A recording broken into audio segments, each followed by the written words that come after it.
Caste validity जे commission आहे किंवा समिती आहे ही स्वायत्त आहे, यावर हायकोर्ट आहे आणि त्यामुळं कुठल्याही मंत्र्यांना कुठल्याही आमदारांना राजकीय लोकांना या कमिटीमध्ये दखलंदाज करता येत नाही किंवा त्यांच्यावर कुठल्याही पद्धतीने हस्तक्षेप करता येत नाही। जर आपण आकडेवारी बघितली तर 1% कमी आकडेवारी आहे।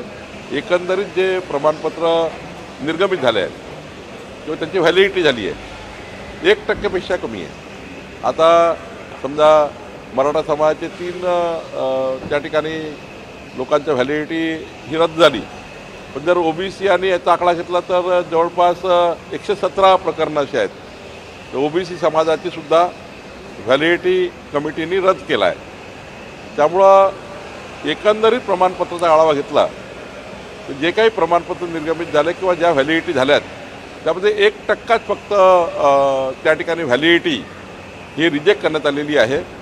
बाकी 99% ठिकाणी व्हॅलिडिटी देण्यात आली आहे। खरं तर व्हॅलिडिटी कमिशनच्या मध्ये बोलण्याचा अधिकार कुणालाच नाही आहे, पण निश्चितपणे व्हॅलिडिटी कमिट्या या पारदर्शीप्रमाणे काम करतील, त्या करत असतील, कारण हायकोर्टनी त्याच्या ठिकाणी दखल घेतात। हायकोर्टमध्ये डायरेक्ट केस होतं आणि त्यामुळे त्यांना ते नियमाने करावं लागतं। कुठेही त्या ठिकाणी कमी जास्तपणा व्हॅलिडिटी कमिशनला करता येत नाही। पण जर ॲव्हरेज बघितलं तर 3 मराठा समाजाचे जरी असले तरी जवळपास 100 ते 117च्या घरामध्ये ओबीसी समाजासुद्धा कास्ट व्हॅलिडिटी कमिशननी त्या ठिकाणी सर्टिफिकेट रिजेक्ट केलेले आहेत।